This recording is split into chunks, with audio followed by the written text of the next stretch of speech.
Hello বন্ধুরা, লিপিকার পাকঘরে সকলকে স্বাগত। শীত এসে গেছে, সুতরাং এখন শুধু ভালো ভালো খাওয়া। সেই জন্য আজকে আমি যে রেসিপিটা সকলের সাথে শেয়ার করছি সেটা হচ্ছে মেটে ও মাংসের কিমা দিয়ে ঘুগনি। রেসিপিটা শেয়ার করার আগে যারা আমার চ্যানেলটি প্রথম দেখছেন তাদের সকলকে স্বাগত জানাই।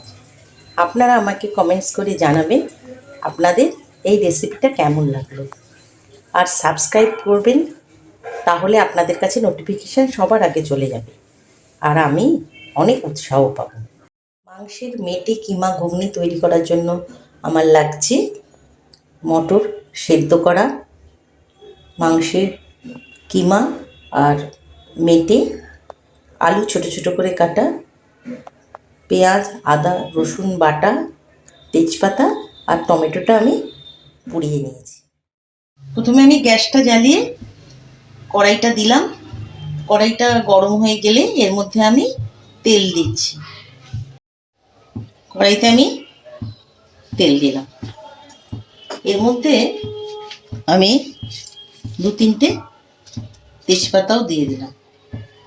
কড়াইতে আমি গোটা গরম মশলা দিলাম আর পেঁয়াজ কুচি, একটা ছোট পেঁয়াজ কুচি দিয়ে দিলাম।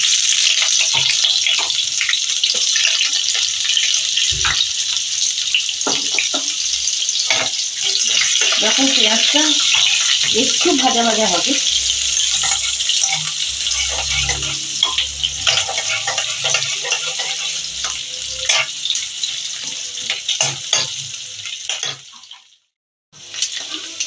পেঁয়াজটা একটু ভাজা ভাজা হয়ে গেছে, এর মধ্যে আমি এবার মাংসের কিমাটা দিয়ে দিলাম, সাথে মেটেগুলো দিয়ে দিলাম।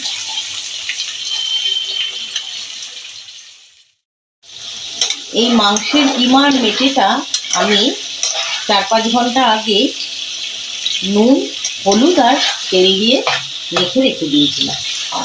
এবার এটাকে আমি ভালো করে কষছি।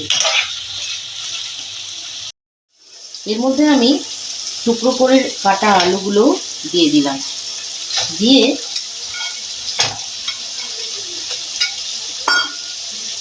অল্প একটু হলুদ গুঁড়ো দিয়ে দিচ্ছি, দিয়ে এটাকে খুব ভালো করে এখন কষিয়ে নেব। এর মধ্যে আমি খানিকটা নুন দিয়ে দিলাম এবং একটু পরিমাণ মতো, তার সাথে মিষ্টিটাও পরিমাণ মতো, 1/2 চামচ। এবার এটাকে খুব ভালো করে কষাতে হবে। এবার ততক্ষণে কষালাম যতক্ষণ দেখুন তেল বেরিয়ে গেছে। মাংসের গায়ে খানিকটা চর্বি লাগানো ছিল, সেটা গলে গেছে, এবার তেলও বেরিয়ে গেছে। এবার এর মধ্যে আমি পেঁয়াজ আদা লঙ্কা যেটা আমি বেটে রেখেছিলাম সেইটাও দিয়ে দিলাম, দিয়ে এটাকে খুব ভালো করে অল্প আঁচে সিমে খুব ভালো করে কষাতে হবে। এর মধ্যে যে টমেটোটা পোড়ানো ছিল সেটা আমি বেটে দিয়ে দিলাম, দিয়ে এবার খুব ভালো করে সিমে কষাবো।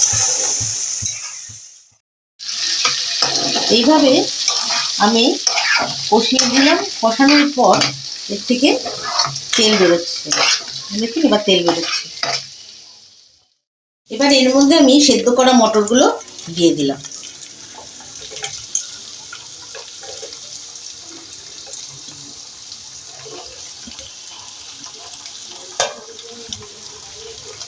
দিয়ে এটাকে খুব ভালো করে মিশিয়ে আবার একটু কষিয়ে নেব।